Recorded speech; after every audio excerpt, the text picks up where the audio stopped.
Baltimore is one of many jurisdictions that took part in pharmaceutical lawsuits, winning hundreds of millions of dollars from opioid manufacturers. The mayor already spending the winnings, but it is not just on addiction recovery services. Joining us now, investigative journalist with Open the Books, Jeremy Portnoy. Good morning, Jeremy. Good morning, Tom.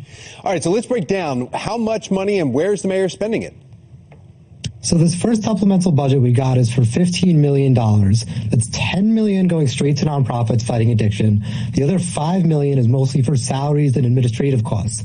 So you've got $2 million for staffing and support at the health department, 2 new positions in the mayor's office to oversee the grant spending, each earning $135,000. So it's about a 2/3, 1/3 split. We're talking about a lot more. This is just a tiny little bit of the winnings that they got, right? I mean, so we're saying 2/3 going to the money going to nonprofits. Is that a problem?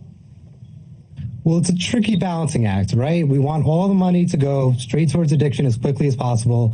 But at the same time, the city's got to make sure they're spending it correctly, because we've seen issues with both sides around the country. Delaware, they're spending their money too quickly. Their attorney general warned them it's being lost to fraud. They still kept spending it. Long Island, they got $200 million. We've only spent $8 million of it because there's so much red tape, and the rest of it's sitting in a bank account. So Baltimore has to fall somewhere in the middle of those two. Yeah, why is there so much issues with it then? I mean, I can see what we saw with COVID is that when you start pumping a whole bunch of money, hundreds of millions of dollars, even up to billions of dollars, it does be susceptible to fraud. But then, so Baltimore seems like we're going along okay. If the mayor's saying, okay, 2/3 is going to go into recovery, as long as the programs that he's establishing don't need more money in the future, right?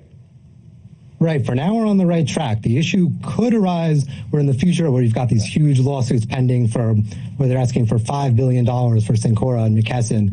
If that continues to be pumped into salaries and administrative costs, it could turn into an issue. But for now, you're correct. We absolutely do need some of that oversight in place. Last question then for you, Jeremy. How much money can we expect to come in total?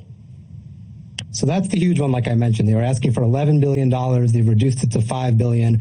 We'll get a ruling in February. We'll see if Baltimore actually gets that much. But so far, they've gotten $242 million so far, compared to $50 billion dispersed all around the country in total. So it's a good chunk of that coming to Baltimore. Investigative reporter Jeremy Portnoy with Open the Books. Thank you again for comparing it with all the other cities, too. So it's not just Baltimore that you're looking into. Thank you. Thank you, Tom.